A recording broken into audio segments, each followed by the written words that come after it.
আপোনালোকে যেতিয়া ধান ৰোৱাৰ 15-20 দিন বা 30 দিন পিছত আপোনালোকে যেতিয়া সাৰ প্ৰয়োগ কৰিব, DAP হওক বা পটাছে হওক বা ইউৰিয়া হওক, আপোনালোকে কম বেছি পৰিমাণে তেনেকৈ সাৰ প্ৰয়োগ কৰে। গতিকে সেই সাৰৰ লগত আপোনালোকে কিছুমান কীটনাশক মিহলাই আপোনালোকে সেই ষ্টেম বৰাৰ বা মাজৰা পোক আপোনালোকে কণ্ট্ৰল কৰিব পাৰে।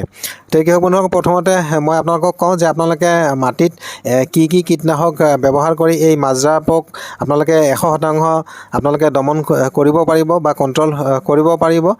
তাৰ কাৰণে আপোনালোকে কি কৰিব কৃষক বন্ধুসকল, মই 3টা কীটনাশকৰ কথা মই আপোনালোকৰ আজিৰ এই ভিডিঅ'ত আপোনালোকক অৱগত কৰিম। চিনজেন্টা কোম্পানীৰ ভাৰ্টিগো, এই ভাৰ্টিগো আপোনালোকে কি কৰিব, প্ৰতি বিঘা মাটিত আপোনালোকে 1 কেজি আপোনালোকে সেই সাৰৰ লগত আপোনালোকে মিহলাই আপোনালোকে ছটিয়াই দিব। তেতিয়া দেখিব যে আপোনালোকৰ যোনটো মাজৰা পোকৰ যোনটো সমস্যা, সেই সমস্যা নোহোৱা হ'ব। আৰু ইয়াত এই ভাৰ্টিগোত আপোনালোকে পাব থাইমেথাক্সাম আৰু ক্লৰনিএন্ট্ৰাপল। এই 2টা কেমিকেলৰ কম্পজিশ্যন হয় ভাৰ্টিগো। বহুত ভাল এটা কীটনাশক, গতিকে আপোনালোকে এই ভাৰ্টিগো ব্যৱহাৰ কৰিব পাৰে।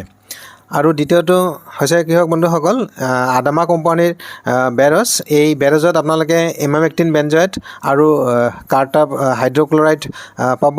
আৰু এই বেৰজো ভাল এটা মাটিত দিয়াৰ কাৰণে ভাল কীটনাশক, আৰু ই 100% আপোনালোকৰ সেই যোনটো মাজৰা পোক বা ষ্টেম বৰাৰ আপোনালোকৰ কণ্ট্ৰল কৰিব।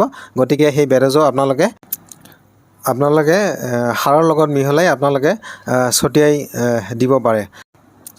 আৰু তৃতীয়টো কীটনাশক হৈছে কৃষক বন্ধুসকল ফাটেৰা। এই ফাটেৰা আপোনালোকে প্ৰতি বিঘা মাটিত 1 কেজি আপোনালোকে সাৰৰ লগত মিহলাই আপোনালোকে যদি ছটিয়াই দিয়ে, এই ধানৰ যোনটো ষ্টেম বৰাৰ ই কণ্ট্ৰল কৰিব। আৰু ইয়াত ক্লৰনিএন্ট্ৰাপল আছে যোনটো কেমিকেল, এইটো হৈছে ক্লৰনিএন্ট্ৰাপল।